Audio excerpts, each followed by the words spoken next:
The missionaries ministered to the physical needs, money and healing, but they did not minister to the spiritual needs. மிஷனரிகள் அவர்களுடைய சரீர தேவைகளான சரீர சுகத்திற்காக அவர்களுடைய பண தேவைகளுக்காக ஊழியம் செய்தார்கள், அவர்களுடைய ஆவிக்குரிய தேவைகளுக்காக செய்யவில்லை.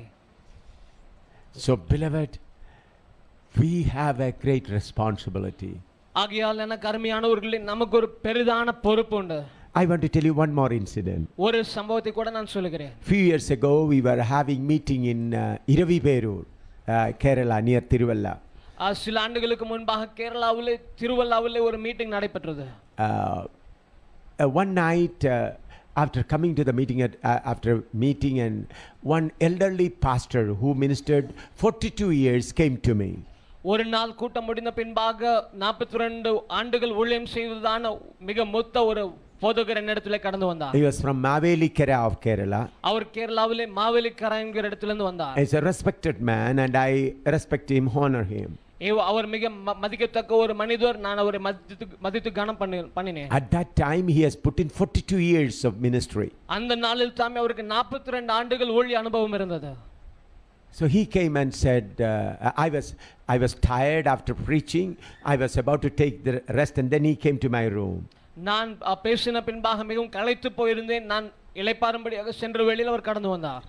He said, he called me with all the Samuel Gutti. He said, please test my spirit. அவர் வந்து சாமுவேல் குட்டி என்று அழைத்து என்னுடைய ஆவியை சோதித்து பாருங்கள் என்று சொன்னார். I said, Achayan, what are you talking? நான் கேட்டேன், நீங்கள் என்ன சொல்லுகிறீர்கள்? He said, test my spirit. என்னுடைய ஆவியை நீங்கள் ஆராய்ந்து பாருங்கள். See, a man 12 years older than me, 42 years in the ministry, is asking me to test my spirit. என்னை காட்டிலும் 12 வயது மூத்த 42 ஆண்டுகள் ஊழியத்தில் உள்ளதான் அவர் என்னை பார்த்து கேட்கிறார், என்னுடைய ஆவியை நீங்கள் சோதித்து பாருங்கள். I said, why? நான் கேட்டேன், ஏன் என்று கேட்டேன். He said, when I had 40 days, I fasted for 40 days for special anointing. நான் விசேஷமான ஒரு அபிஷேகத்திற்காக 40 நாட்கள் உபவாசித்தேன். At the end of the 40th day I got a special anointing. 40வது நாளின் முடிவிலே ஒரு விசேஷ அபிஷேகத்தை நான் பெற்றேன். And through that anointing many people are healed.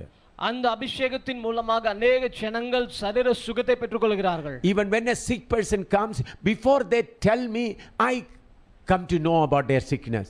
ஒரு வியாதியுள்ள மனுஷன் என்னிடத்திலே வரும்போது தன்னுடைய வியாதி என்ன என்பதை சொல்ல முன்பாகவே நான் அவைகள் அறிய முடிகிறது. When I stand in the meeting, I immediately know who has got what sickness. நான் ஒரு கூட்டத்தில் எழுந்து நிற்கும்போது உடனடியாக யாருக்கு என்ன வியாதி இருக்கிறது என்பதை நான் புரிந்து கொள்கிறேன். And I come to know their names. அவர்களுடைய பேரும் எனக்கு வெளிப்படுகிறது. Even when the people see them far, I come to know they are coming for visa or whatever. I come to know all of it. அப்படியாக தூரத்திலிருந்து இருக்கும்போது ஜனங்கள் இப்படியாக விசாக்காகவா இதற்காக வருகிறார்கள் என்று எனக்கு தெரிகிறது. Everything I come to know easily.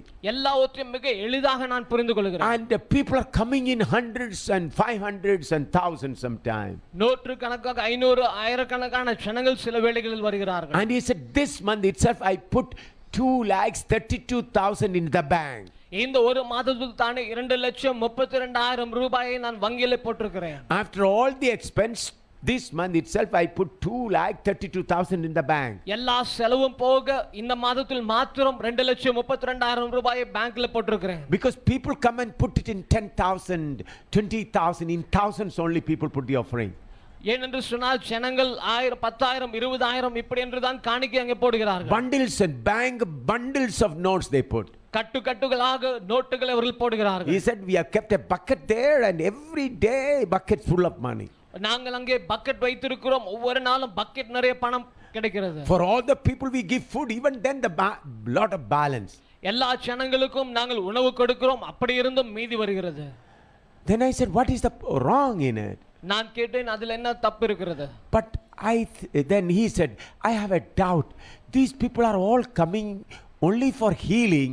Whether they are getting saved, a thought has come into my mind. எனக்கு ஒரு சந்தேகம், இவர்கள் எல்லாரும் சுகத்தை மாத்திரம் பெற வருகிறார்களா, இவர்கள் ரட்சிக்கப்படுகிறார்களா என்று எனக்கு ஒரு சிந்தை கடந்து வருகிறது. Then I heard somebody saying, go and test your spirit with A.M. Samuel. அப்பொழுது யாரோ என்னிடத்திலே சொன்னதாக எனக்கு தோன்றுகிறது, A.M. சாமுவேல் அவர்களிடத்திலே போய் உங்களுடைய ஆவியை சோதியுங்கள். That's why I have come. ஆகையால் தான் வந்திருக்கிறேன். By the time it was about 11:30 12, அது அந்த நேரத்தில் ஏறக்குறைய 11:30 12 மணி ஆகிவிட்டது. Then I said, during the 40 days fasting, did you commit any mistake? நான் கேட்டேன் 40 நாட்கள் உபவாசத்தின் நடுவில் நீங்கள் ஏதாவது தவறை செய்தீர்களா? Then he said, on the 33rd day, 2 servants of God came and asked me, 33வது நாளிலே 2 தேவ ஊழியர்கள் வந்து என்னிடத்திலே கேட்டார்கள், are you drinking only water?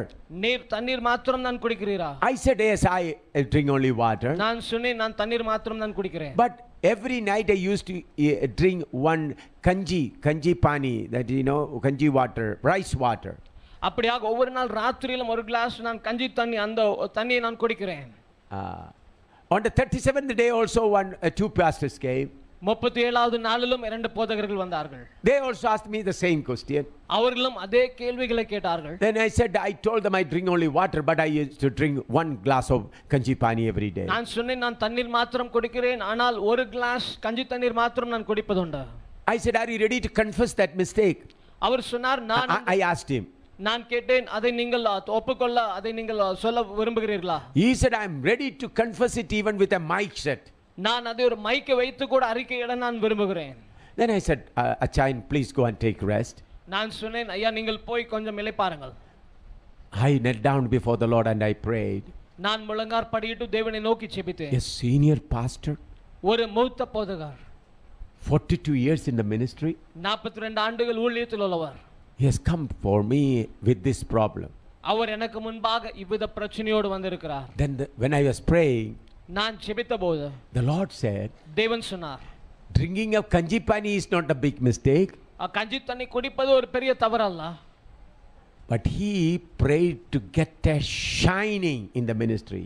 அவர் ஊழியத்திலே மிகவும் பிரகாசிக்கும்படியாக அவர் அப்படிப்பட்ட ஒரு அபிஷேகத்தை கேட்டார்.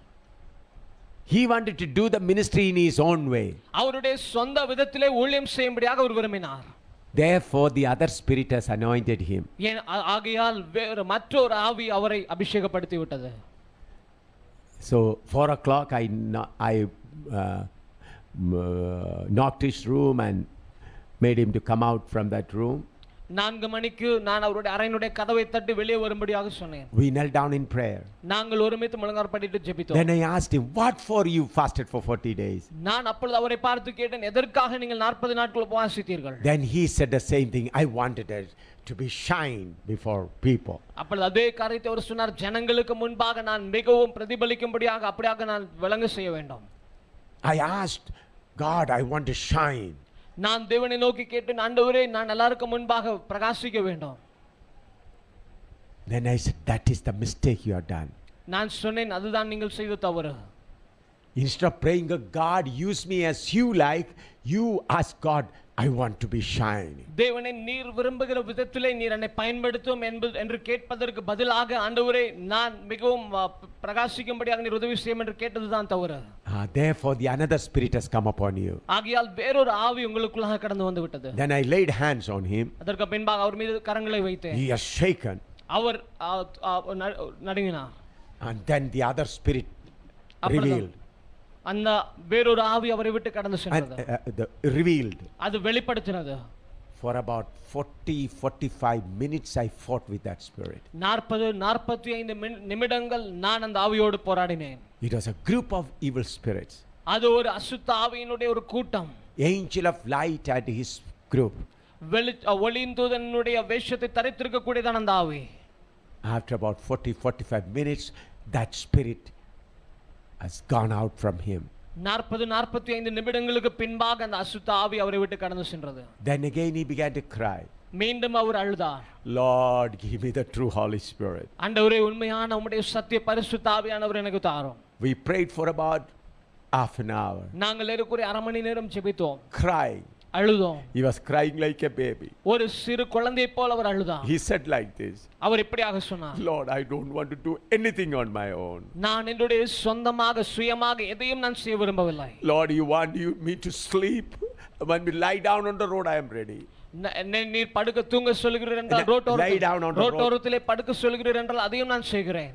If you tell me to stand in the corner and preach, I am ready to do it. ஒரு மூலையிலே நின்று பிரசங்கிக்க சொன்னால் நான் அதையும் செய்கிறேன். Even if no, it's not going to heal even one sick people, I have no complaint. ஒரு மனிதனுடைய வியாதியை கூட எனக்கு சுகமாக்க முடியாவிட்டாலும் பரவாயில்லை. Lord, I want your spirit. ஆண்டவரே உம்முடைய ஆவி எனக்கு வேண்டும். Lord, I want your spirit. உம்முடைய ஆவியானவர் எனக்கு வேண்டும். He was crying and crying and our crying. அழுது கொண்டே இருந்தார். Lord, I want your spirit. ஆண்டவரே உம்முடைய ஆவி எனக்கு வேண்டும். After half an hour, God filled him with the spirit. அரை மணி நேரத்திற்கு பின்பாக பரிசுத்த ஆவியானவர் அவரில் நிரப்பப்பட்டார். You know, he stood up there and kept his hand on his chest and said like this. அவர் எழுந்து நின்று தம்முடைய நெஞ்சிலே கரங்களை வைத்து அவர் விதமாக சொன்னார். Lord, till I breathe my last, do not take away this spirit from me. ஆண்டவரே நான் என்னுடைய கடைசி மூச்சை விடும் வரைக்கும் நீர் இந்த ஆவியை என்னை விட்டு எடுத்துக்கொள்ளாதிரும். I do not want to shine anymore. நான் ஒருபோதும் இனி என்னை பிரகாசிக்க செய்ய விரும்பவில்லை. Lord, lead me. ஆண்டவரே நீர் என்னை நடத்தும். Lord, lead me. ஆண்டவரே நீர் என்னை நடத்தும். That servant of God is alive even today. அந்த தேவ ஊழியர் இன்றும் உயிரோடு காணப்படுகிறார். Friends, many of these healers are filled with a deceiving spirit.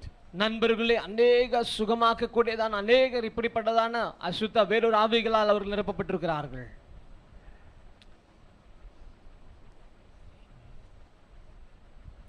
So it is high time to test every spirit. ஆகையால் ஒவ்வொரு ஆவியும் நாம் ஆராய்ந்து பகுத்து சோதிக்க வேண்டிய காலம் கடந்து விட்டது. 1.5 years ago, one preacher from Kerala, Kottarakara, I think from Kottarakara, came to Jammu. ஒன்றரை ஆண்டுகளுக்கு முன்பாக கேரளாவில் Kottarakkara About 2 years, more than 2 years. 2 வருஷங்களுக்கு முன்பாக கொட்டாரக்கரையில இருந்து ஒரு போதகர் ஜம்மு காஷ்மீருக்கு ஜம்முக்கு He வந்தார். was well educated, having degrees in the Bible. நன்றாக கல்வியில் தேறின பைபிள்ல டிகிரிகள் எடுத்ததான ஒரு மனிதர். About 35, 38 years old. ஏறக்குறைய 35 38 வயதுகளுடையவர். And he said to me like this. அவர் என்னிடத்தில் இப்படியாக சொன்னார். He was with fasting and prayer with Suresh Babu, a famous evangelist in Koilon. கொயிலோனிலே மிகவும் பிரபலமான சுரேஷ் பாபு என்று சொல்லப்படுகிற சுவிசேஷகரோடு அவர் உபவாசித்து ஜெபித்தவர். On the 40th day he got an anointing. 40ஆவது நாளிலே அவருக்கு ஒரு அபிஷேகம் கிடைத்தது. And then he went to Jabalpur.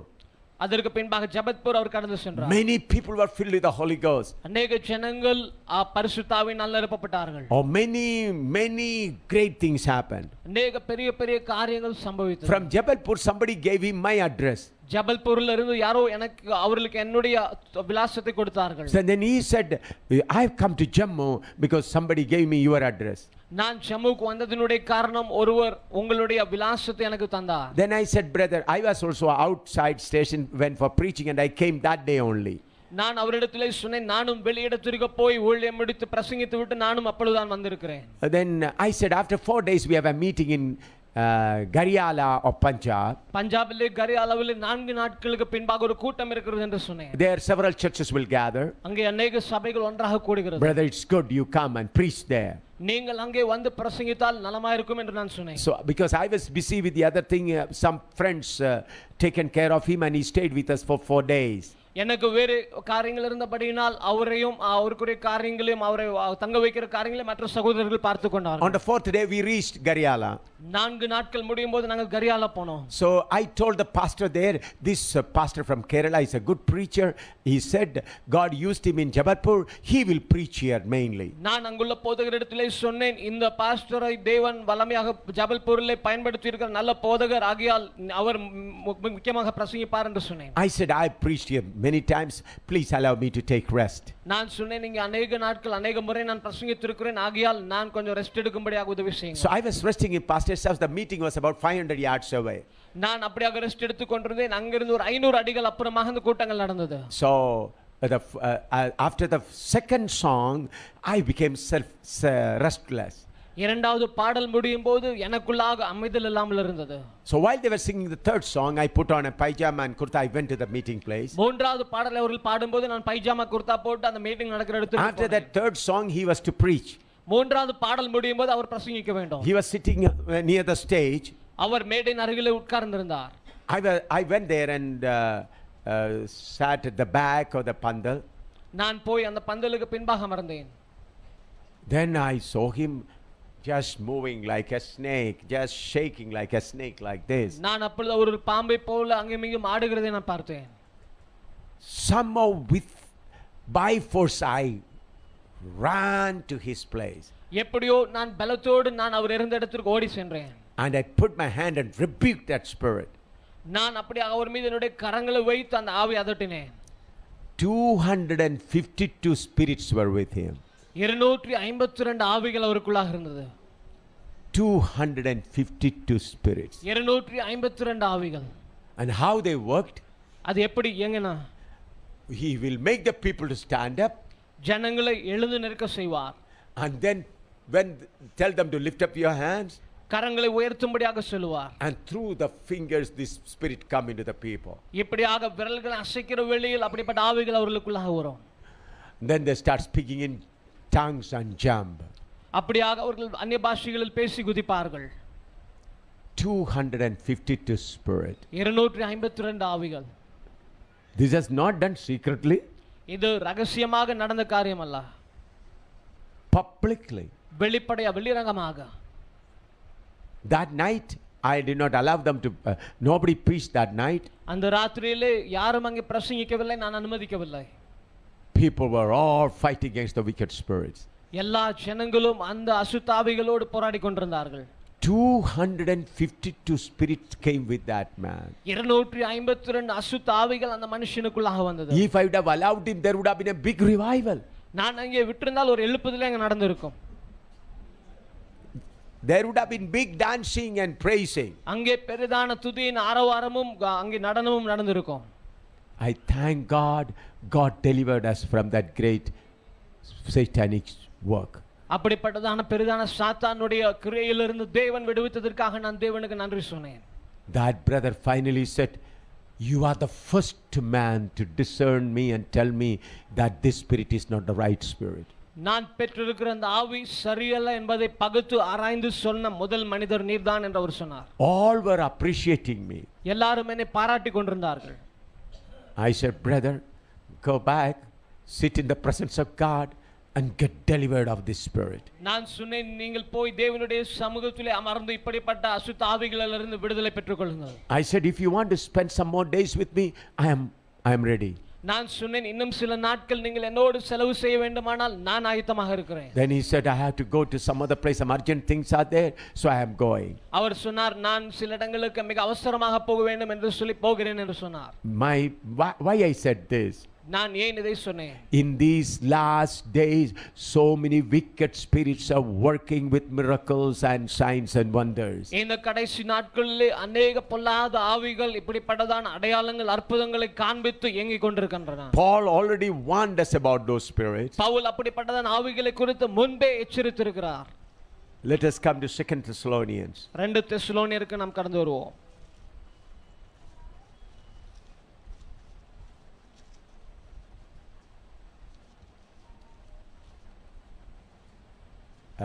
Chapter 2, இரண்டாம் அதிகாரம், verse 7 to 11. 7 முதல் 9 வசனங்கள்.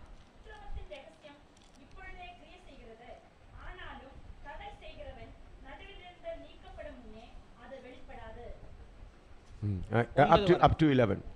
11 வரை.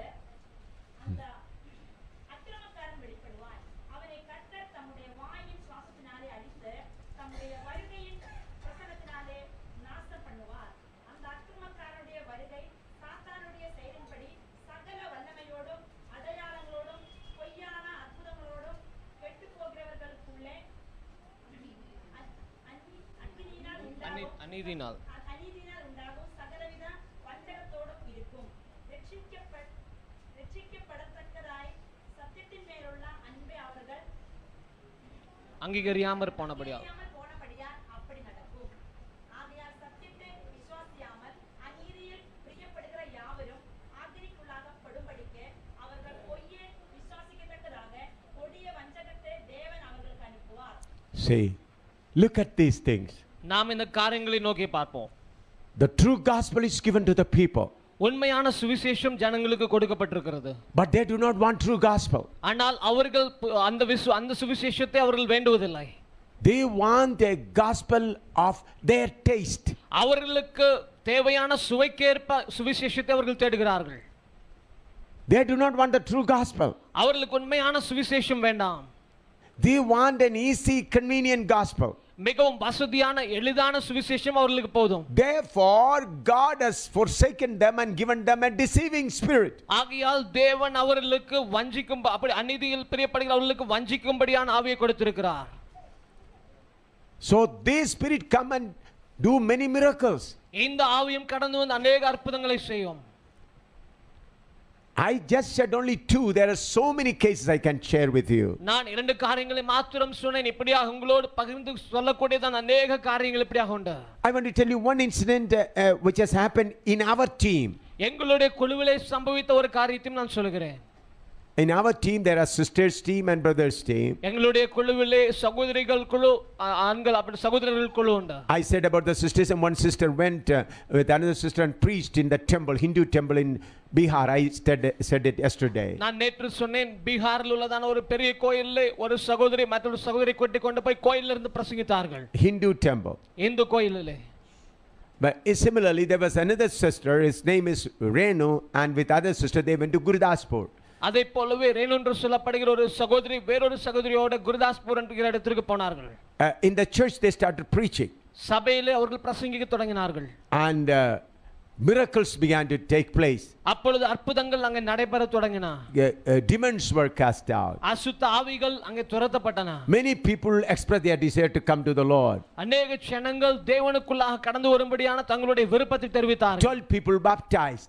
12 பேர் ஞானஸ்நானம் பெற்றார்கள். The pastor also said, what a wonderful thing this God is doing through these sisters. அந்த பாஸ்டரும் சொன்னார் எவ்வளவு அருமையான காரியத்தை தேவன் இந்த சகோதரி மூலமாக செய்கிறார். They were young sisters. மிகவும் வாலிப சகோதரிகள். After 2 weeks ministry they came back. 2 வார ஊழியங்களுக்கு பின்பாக அவர்கள் திரும்பி வந்தார்கள். I sitting in my small office. நான் என்னுடைய சிறிய அலுவலகத்தில் உட்கார்ந்திருந்தேன். Just standing in front of me, both of them were explaining.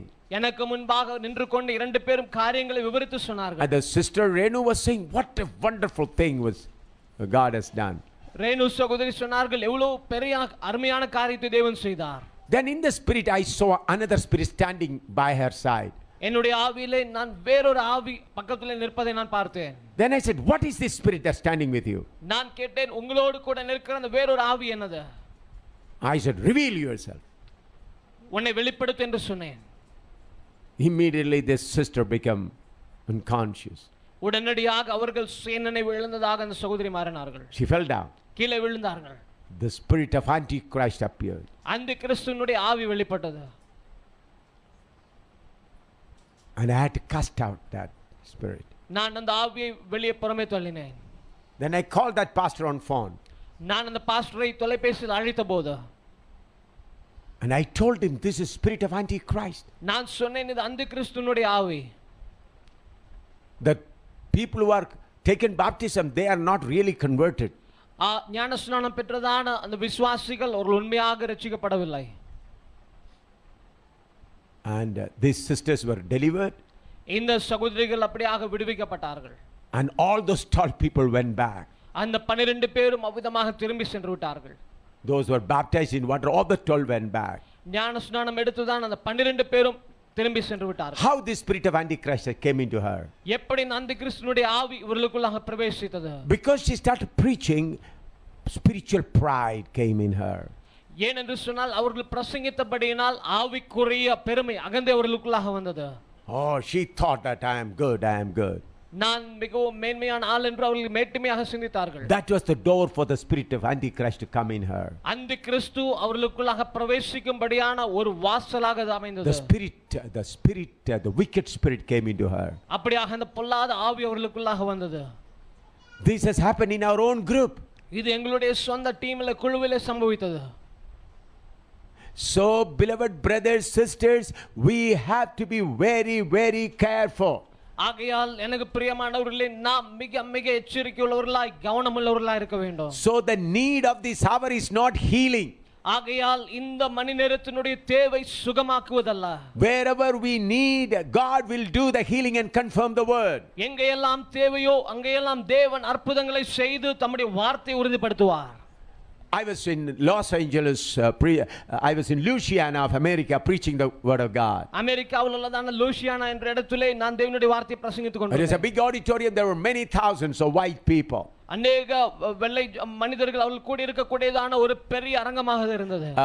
On Friday night when I stood up to preach, an old man started walking in the auditorium from the back side and coming to the front. நான் அப்படியாக பிரசங்கிக்க தொடங்கின போது ஒரு வயதான மனிதர் பின்பாக இருந்து எழும்பி முன்பாக அவர் நடந்து வர தொடங்கினார். Then I said, please go and sit down, don't walk now.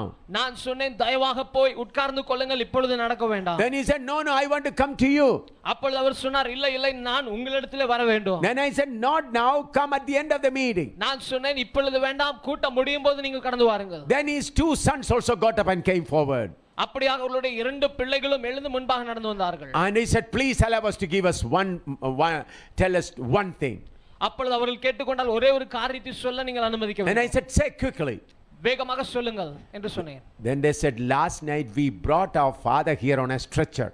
அவர்கள் சொன்னார்கள், நேற்று ராத்திரியிலே எங்களுடைய தகப்பனாரை நாங்கள் ஸ்ட்ரெச்சரில் வைத்து எடுத்து கொண்டு வந்தோம். That he was suffering for cancer for several years, and the doctor said he is going to die, he cannot live anymore, so we brought him on the stretcher. அநேக நாட்களாக புற்றுநோயினால் பாதிக்கப்பட்ட டாக்டர்கள் அவர் இனி ஜீவிக்க மாட்டார், உயிரோடு இருக்க மாட்டார் என்று சொன்னார்கள். அப்படிப்பட்ட அவரை நாங்கள் நேற்று ஸ்ட்ரெச்சரில் எடுத்துக்கொண்டு கொண்டு வந்தோம். You did not see him. நீங்கள் அவரை பார்க்கவில்லை. We kept him at the back in a stretcher. நாங்கள் பின்பாக நாங்கள் ஸ்ட்ரெச்சரில் அவரை வைத்திருந்தோம். But while you were preaching, he got up. ஆனால் நீங்கள் பிரசங்கித்த வேளையிலே அவர் எழுந்திருந்தார். And he is healed. அப்படியாக அவர் சுகத்தை பெற்றுக்கொண்டார். And today morning we took him to the same hospital. இன்று காலையிலே அதே ஆஸ்பத்திரிக்கு நாங்கள் அவரை கொண்டு சென்றோம். And the doctor said he is totally healed. மருத்துவர்கள் சொன்னார்கள் அவர் முற்றிலும் சுகமாகி விட்டார். And that man was jumping up and down in the auditorium. அந்த அரங்கத்திலே அவர் ஆடிட்டோரியத்திலே அவர் அங்கமிங்கமாக குதித்து கொண்டிருந்தார். See, I did not pray for him. நான் அவருக்காக ஜெபிக்கவே இல்லை. The Lord healed him. தேவன் அவரை சுகப்படுத்தினார். Lord confirmed the word through healing that sick man. அந்த வியாதியுள்ள மனிதனை சுகமாக்கினதன் மூலமாக தேவன் தம்முடைய வார்த்தையை உறுதிப்படுத்தினார். So beloved, healing is not our burden. ஆகையால் சுகமாக்குவது நம்முடைய பாரம் அல்ல. It is God's way. அது தேவனுடைய பாதை. Wherever we go, we preach the gospel. It's God's job to confirm the word through miracle. நாம் எங்கெல்லாம் போகிறோமோ நாம் தேவனுடைய வசனத்தை நாம் போதிக்க வேண்டும். தேவன் அப்படிப்பட்டதாக தம்முடைய வார்த்தையை உறுதிப்படுத்தும்படியாக சுகமாக்குவது அவருடைய வேலை. God's job is to confirm his word. தேவனுடைய வார்த்தையை உறுதிப்படுத்துவது தேவனுடைய வேலை. It is not my job. அது என்னுடைய வேலை அல்ல. The word which you preach, it is God's way to confirm the word. நீங்கள் பிரசங்கிக்கிறதான வார்த்தையை அதை உறுதிப்படுத்துவது தேவனுடைய வேலை. It is not that you call the sick and pray. நீங்கள் வியாதியஸ்தர்களை கூப்பிட்டு ஜெபம் பண்ண வேண்டிய காரியம் அல்ல. This is all artificial touching of the emotions of the people to improve or increase the number of people. ஜனங்களுடைய எண்ணிக்கை அதிகரிக்கும்படியாக ஜனங்களுடைய உணர்ச்சிகளை ஊட்டும்படியாக இப்படியாக நாமாக செய்யக்கூடிய காரியங்கள் இது.